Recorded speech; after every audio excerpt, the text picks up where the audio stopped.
Okay guys, welcome to this next video, and the point of this video is to figure out whether or not your ex is actually worth winning back. And I know right now you might be thinking that you definitely want them back and that they're definitely worth it and whatnot, but be sure to watch this video before you officially come to that decision because there might be some things that you weren't aware of. So how does your ex measure up? Now that you have had some time to evaluate what went wrong in the relationship and started working on yourself, it's time to think about your ex and if they are really worth winning back. There are many factors to attraction and even more complex factors to love. You need to be sure that the relationship you are trying to get back is worth it. Also, you should consider that it is possible to love someone yet not be in a healthy relationship with them. Love doesn't fix everything. In fact, it can make a bad situation more complex. So just because you love your ex doesn't mean that the relationship is worth salvaging. Consider for a few minutes the things that you loved about your ex. Include physical characteristics that attracted you to them, personality traits, and anything else about that person that added to the way you felt about them. Write these things down if it helps. Now think about some of the things about the person that you didn't like.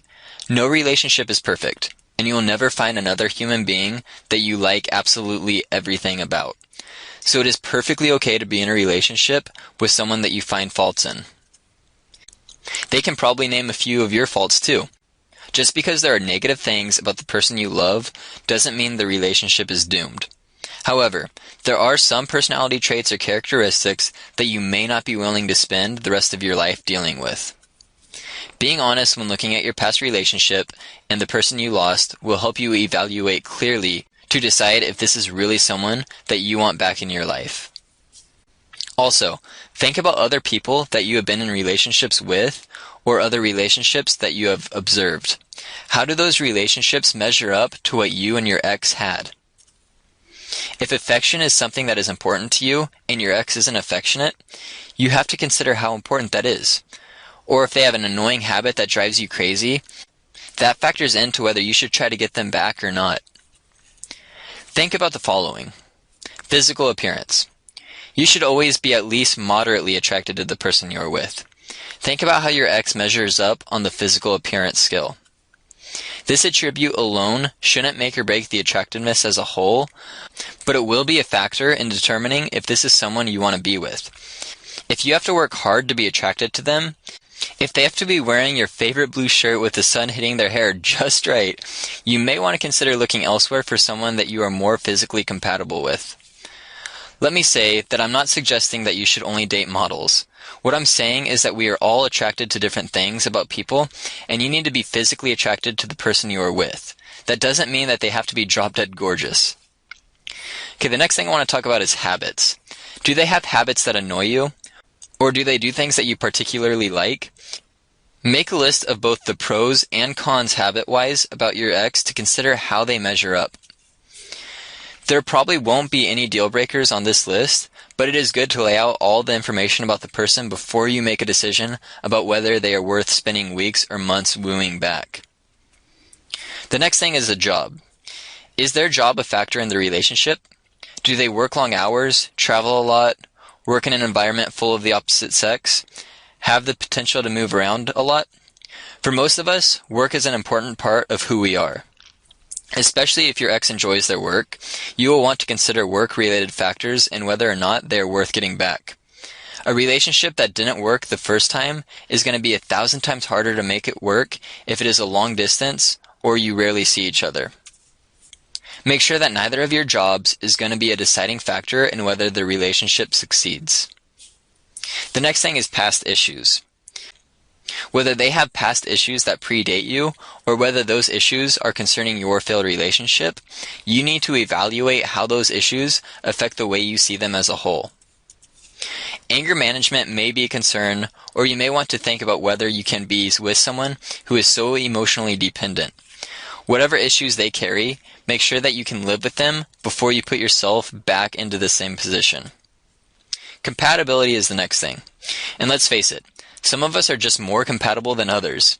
While it is possible to overcome compatibility issues, it makes life much easier if you share some of the same interests, live near each other, have the same goals, work the same general hours, and have other things in common as well. Make a list of the things that you have in common and the ways that you are complete opposites. Use this list to evaluate how your ex measures up. And obviously there's going to be some other things. Every relationship and person is different. So look at any other areas where your ex might or might not measure up. Be sure to consider both the positive and negative when evaluating your relationship to give you a true representation of what to expect. After making this list, see how your ex measures up. If the traits on the con list are ones that you can live with, then you're well on your way to deciding to win them back. But if there are deal breakers on that list, then you may want to reconsider.